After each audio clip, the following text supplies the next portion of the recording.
Hello guys! Ayan, so for today's video guys, gagawin ko kayo ng videos, guide, isa-isa, step by step para malaman nyo kung paano mag-register sa broker natin sa Light Finance para makastart kayo ng inyong Forex copy trade business. Alright, so first and foremost, ayan, click lang natin guys yung link, okay, na sinend sa atin ng ating mga nag-invite. Ayan, so paste nyo lang yan dito guys sa browser. Ayan, so pag na-click natin yan, ayan, so pupunta tayo ngayon dito sa website na ito. Okay, so nandito tayo ngayon sa Light Finance. Ayan, so ang gagawin natin unang-una is the registration. Click natin tong registration guys. So click natin siya, and then yan, so dito natin ilalagay yung mga information natin para makapag-start tayo. So lagay natin dito yung birthday, for example. Ayan, lagay natin 02.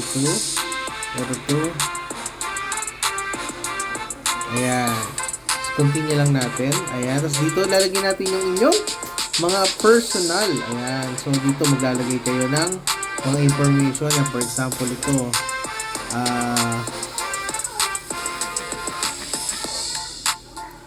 lagay nyo lang guys yung mga email nyo. So mas maganda guys kung gagawa kayo ng bukod na email, okay, especially lang na ginawa nyo para dito sa Forex business nyo. Okay, so lalagay tayo ng password. Ayan, so ayan, naglagay tayo ng password ay mali, so dagdagan natin. Ayan, Orlando, tapos click lang natin to.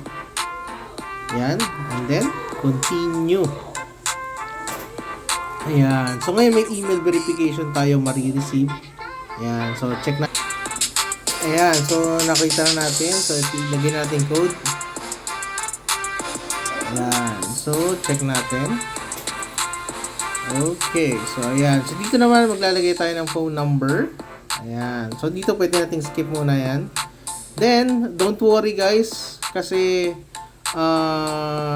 pwede nyong ilagay yon. So don't forget na ilagay nyo yung mobile number nyo para makastart na kayo sa inyong verification stage. Okay, so that's it for registration. See you on the next video.